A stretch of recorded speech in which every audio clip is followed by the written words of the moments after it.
Hello. Hello, Whitehorse. It's good to be here. We've traveled a very long way, and it was worth the trip.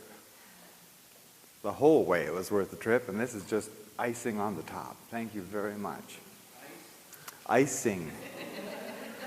Icing on the top. We'll put candles on it in just a minute. Before I even get started, how many people have already seen a video that I did or have been to the web page? How many people have seen the video? Okay, about 1/4 of you. And how many people here have studied anything about the Mayan calendar? About 1/3. Okay, that gives me an idea of who I'm talking to and what I'm going to have to say. And we're going to go through some very, very basic information about the Mayan calendar. Probably much different than you thought you would hear. We're going to be covering some very new ideas. And that's the whole reason for you being here. I want to make sure, like Madeline, my partner, said, if at any time during this talk, oh, and come on in. If at any time, oh, you too, come on in. We've got some more people showing up.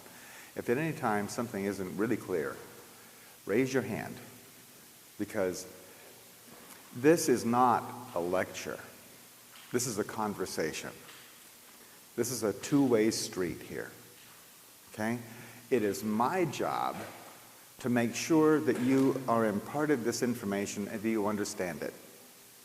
It's your job to make sure that I'm doing that. Okay? All right. So what are we going to be talking about tonight? We're going to be talking about consciousness,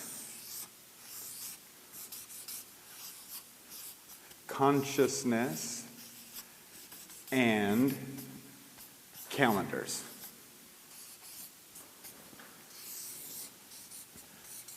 What is consciousness? There sure has been a lot of people who have studied it, huh? Probably most of you have studied consciousness for a while, or you wouldn't be interested in new things like this.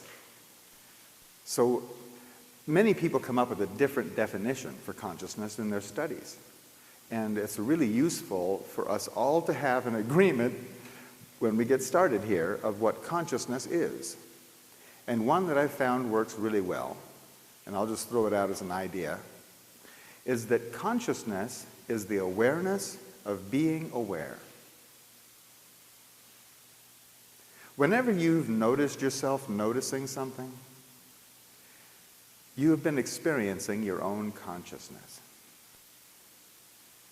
Most of the time we just go about using it, avoiding other cars on the road, actually opening the screen door rather than walking into it, that kind of thing. That's using your consciousness. But when you notice yourself noticing something, you are experiencing your consciousness. Does that make sense? That fits? Okay. All right. Consciousness, then, would be the awareness of being aware. And then calendars. What is a calendar? This is stuff that you didn't get talked about in school very much. But a calendar is the absolute dead center of any civilization. It is the pinpoint center of any civilization. It's calendar. Why? Because absolutely everything in that civilization revolves around its calendar. Due dates, bill dates, when you're supposed to be at work, when you're supposed to go into grammar school, when you're supposed to graduate, how old you are.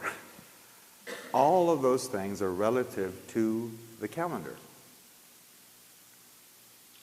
including the evaluation of your performance.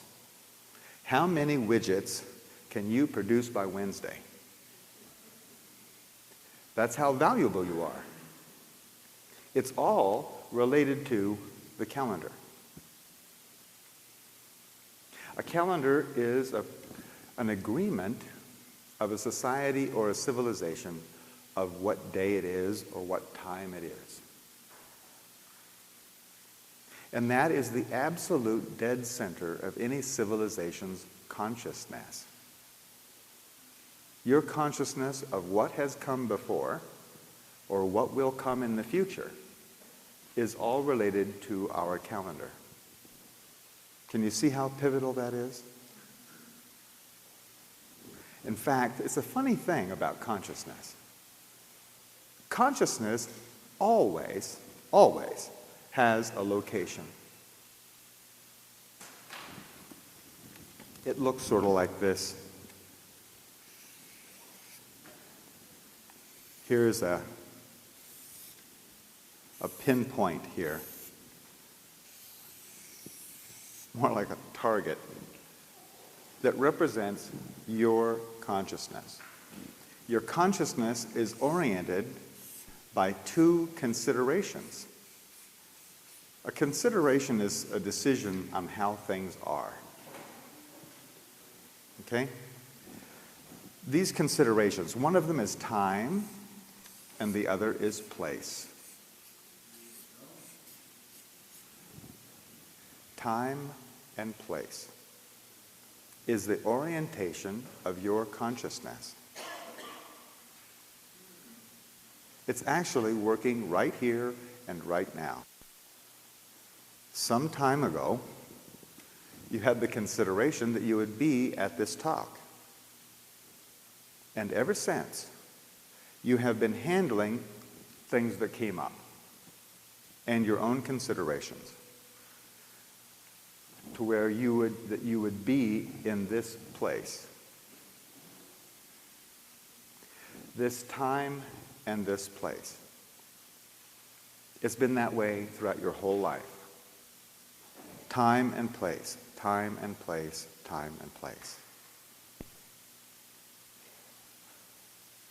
So here you are, in this time and place. Welcome. As a matter of fact, you've probably noticed that different places have a different orientation to their consciousness. How many people have been to Vancouver? Okay. Does Vancouver have a different consciousness than Whitehorse? Yes. And when you were in school, you studied about different times, didn't you? And somebody in the 15th century, for instance, would have a different consciousness than you would, wouldn't they? There are things that wouldn't quite fit in their consciousness that you're using every single day. And there's certain things that they had to do every single day. Like carrying water, for instance, that wouldn't fit so comfortably in your consciousness, would it? So different times have a different orientation of consciousness, as well as different places.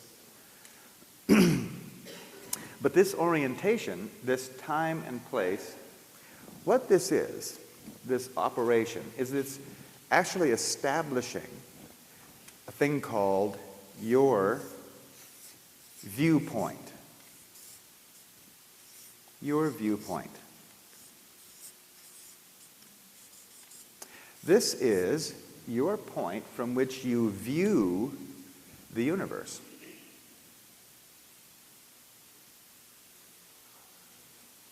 Your viewpoint is absolutely sacred.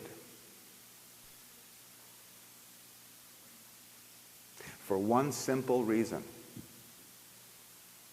You're the only one who can have it.